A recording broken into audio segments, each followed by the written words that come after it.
The wind howled across the plains like it was angry at the world, rattling the loose boards of the old barn at the edge of the ranch. The cowboy had just finished checking the horses when he heard a faint knock, soft, unsure, almost lost in the storm. When he opened the barn door, he found a woman standing there with 2 children clinging to her coat, their faces pale from the cold. Her eyes were tired, but proud, until the wind cut harder and broke that pride apart. She begged for just one night of shelter.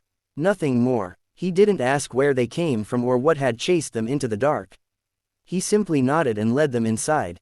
The barn wasn't much, hay stacked high, the warm breath of animals fogging the air, a single lantern hanging from a nail, but it was solid, and it was dry. He shut the door against the storm and felt the quiet settle, broken only by the shuffle of hooves and the distant groan of wind through the beams. The children stared at him with wide eyes. The older one, a boy no more than 8, held his sister's hand like it was a promise he could keep. The girl leaned into her mother's side, her boots soaked through. The cowboy knelt, pulled off his gloves, and set them near the lantern to dry. "You're safe here," he said, his voice low and steady, like the land he worked. It wasn't much of a promise, but it was the truth he had. He showed them the small room off the barn where he slept when storms rolled in. A narrow bed, a wool blanket folded neat, a chair with a coat draped over it. He paused, then made up his mind.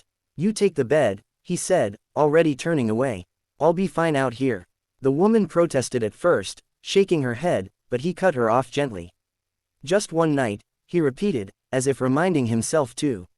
He built a small fire in the iron stove and set a kettle to boil. The barn warmed slowly, the kind of warmth that seeps in rather than rushing. He found bread in a tin and split it carefully, handing pieces to the children first. They ate quietly, like they were afraid the sound might break something fragile. The woman thanked him in a voice worn thin by too many long days.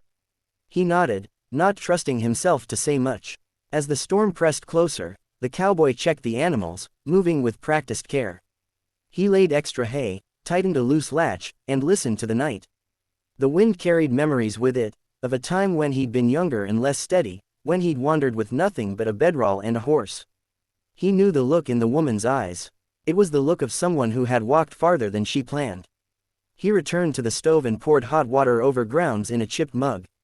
The woman sat on the edge of the bed, rubbing her children's hands to warm them. The boy asked about the horses, his curiosity breaking through the fear. The cowboy smiled.